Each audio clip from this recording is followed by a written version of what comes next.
আসলে অন্তর মানুষের পাথর হয়ে যায়। আল্লাহ বলছেন এরপরে তাদের অন্তর হয়ে গেল কি পাথর, তাদের অন্তর হয়ে গেল শক্ত পাথর, পাথরের চাইতে আরো কঠিন আওয়াসাধ্য কসওয়া। আরে কিছু পাথর আছে যাদের যাদের কি যে পাথর থেকে পানি নির্গত হয়, পানি বের হয়ে আসে। আর কিছু পাথর রয়েছে যারা আল্লাহর ভয়ে বিদীর্ণ হয়ে ফেটে গিয়ে সেই পাহাড় থেকে ঝর্ণা বহে। আপনারা দেখেছেন কি দেখেন নাই যে পাহাড় চিরে ঝর্ণা বহে? বহে কি বহে না? পাহাড় চিরে ঝর্ণা বহে।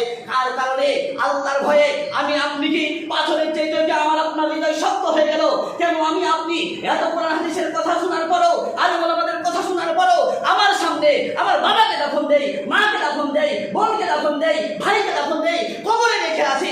এরপরে কেন আমার পরকালের ভয় আছে না, কবরের ভয় আছে না, আল্লাহ বলে চিন্তা আসে না, আখিরাতের চিন্তা আসে না?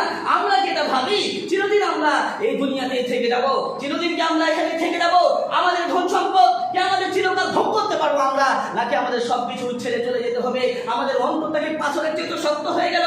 আমাদের অন্তরগুলো যদি পাথরের চেয়ে শক্ত হয়ে যায়, হে মানুষ, তুমি আজকে নিজেকে সেই তোমার পাথরের মতো শক্ত অন্তরকে নরম করার জন্য বেশি বেশি কবরে যাও, বেশি বেশি কবর জিয়ারত করো, মায়ের সাথে দেখা করতে যাও, বাবার সাথে দেখা করতে যাও, ভাইয়ের সাথে দেখা করতে যাও। যেখানে গেলে তোমার কবরের কথা স্মরণ হবে, নিশি রাতে তুমি একাকী যাও, সেখানে গিয়ে বলো, বাবা মা তোমরা আমাদের পাশে ছিলে, একদিন খুব কষ্ট করে আমাদের লালন পালন করেছো।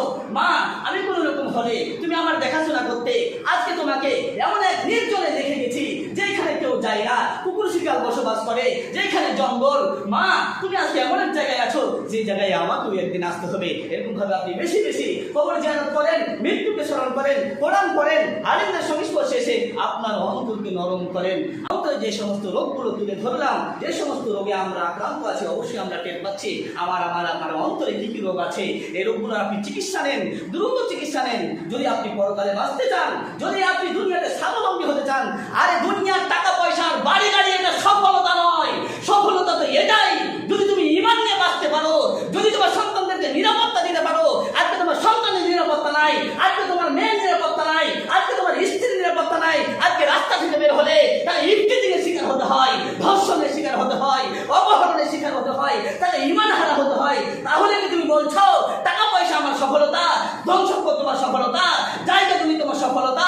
আরে এটা সফলতা নয়, সফলতা এটাই দুনিয়াতে যদি ঈমান নিয়ে বাঁচতে পারো আর পরকালে যদি কঠিন জাহান্নাম থেকে মুক্তি পেয়ে জান্নাতে যেতে পারো, এটাই হচ্ছে আমাদের সফলতা। আল্লাহ